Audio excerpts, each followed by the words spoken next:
that are running it, we'll go through the list. They were ex-gang members, they were ex-substance abusers, and so their model is, it worked for me. All right? And so they're somehow trying to do that. I don't know what that model is, but that's what they do. They often don't have the skills or competency. As I said, I wasn't hired for this.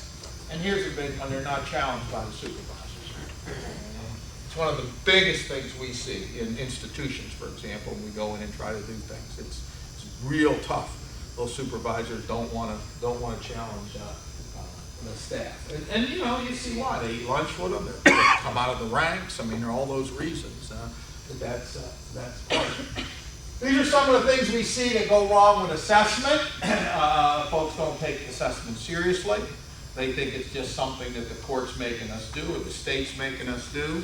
And so, what do they say? I don't need no stinking assessment tool to know the risk of this kid, right?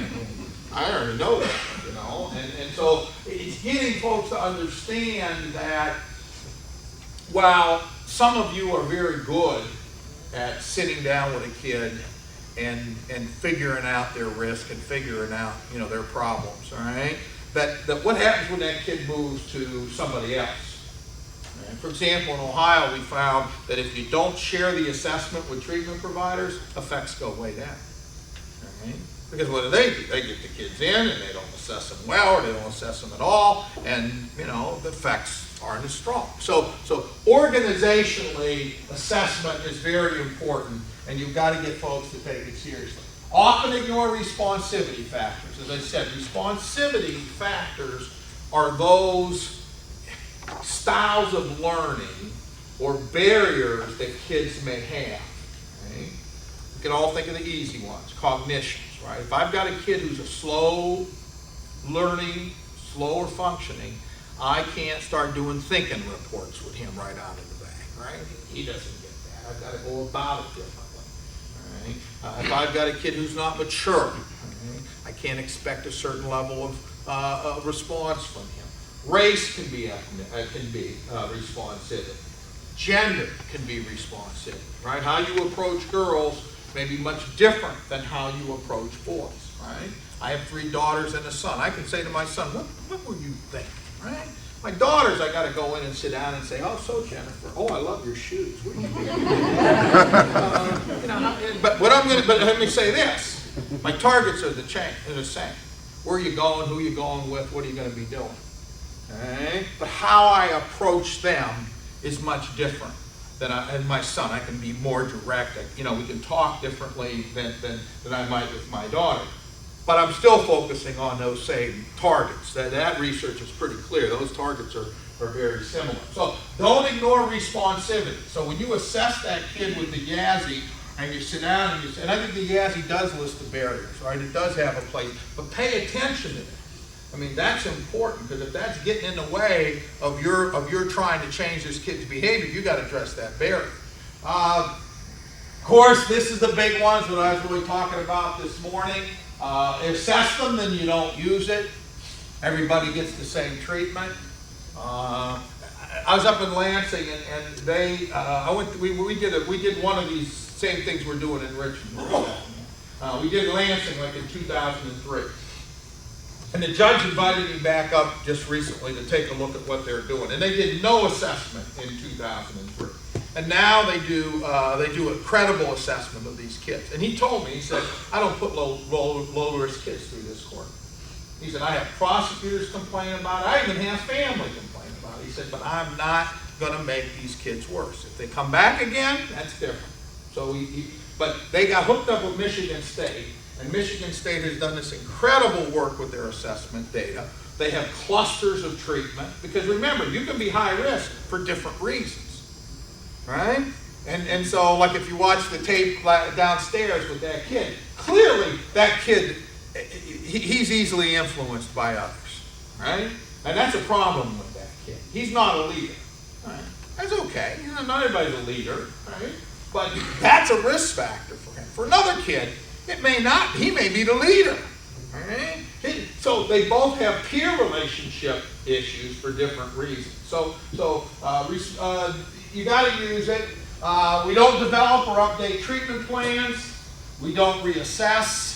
These are common problems with assessment. We assess the kid, and we never look again to see if they're changing. And let me say a quick word about that. I often get asked, well, when should we reassess kids, things like that. How often do you reassess in Virginia, in your system? 90 days. Probably a little short. It's probably a little short. And let me tell you why. When you look at risk factors, there's two types of risk factors. There's static risk factors and dynamic risk factors, right? Static are things that can't change, right? So your age can't change. You can only get older. Your prior record can't change. You can only get more arrests. You can't get fewer arrests. So those are static. They're good predictors. Then there's dynamic risk factors, right? Things that can change. You're not going to school. You're using drugs. You're hanging around with the wrong crowd. Yada yada yada. Right? But there's two types of dynamic risk factors. There's what we call stable dynamic risk factors and acute dynamic risk factors. Acute are things that can change like that. So let's say you lost your job. Okay? You're unemployed. You go out and you interview for a job. How quickly can you get a new job conceivably? That day, right? They might hire you and say you start on Monday. You went from being unemployed to employed just like that. It's a very acute fact. Right? But let's say you're impulsive. Let's say you have poor problem-solving skills. Right? Let's say you hang around with the wrong crowd and you think that's fun. Now, am I going to change that overnight? Probably not. All right? That's going to take some work. So one of the reasons we think that we don't see real sharp drop-offs in risk in 30 days or 90 days is because it takes longer to change some of those dynamic risk factors. So I usually recommend 6 months. That's about when we see it. Now, you do 90, that's fine, but I'm just saying, don't be surprised when you're not seeing big reductions in risk in a 90-day period. What's it tied to probably? Probably tied to dosage. Right? I mean, there's probably some element of that there. Of course, this is another one. We make errors. We don't correct them. We don't adequately train staff on the use or interpretation of the assessment. I think with the YASI, that's particularly important because it's not an easy assessment tool to always understand. Right? You get a lot of information, you get this goofy wheel that they've got and stuff, right? And so here's what happens with staff. They learn how to use the tool, but they don't always know what they're getting. Okay? And so you really have to train staff, and I wouldn't do the way I like those kind of trainings, and we actually show that it's pretty effective, is you do short trainings, maybe time to a staff meeting. So you do an hour, you do a staff meeting, and maybe once a month you have a little longer meeting, and what do you talk? You have somebody talk about criminal attitudes and what that domain means and what they're hearing, And some systems you have somebody else assess the kid, and then somebody else gets the kid. It's even worse then, because they didn't hear the kid, they didn't hear him talk.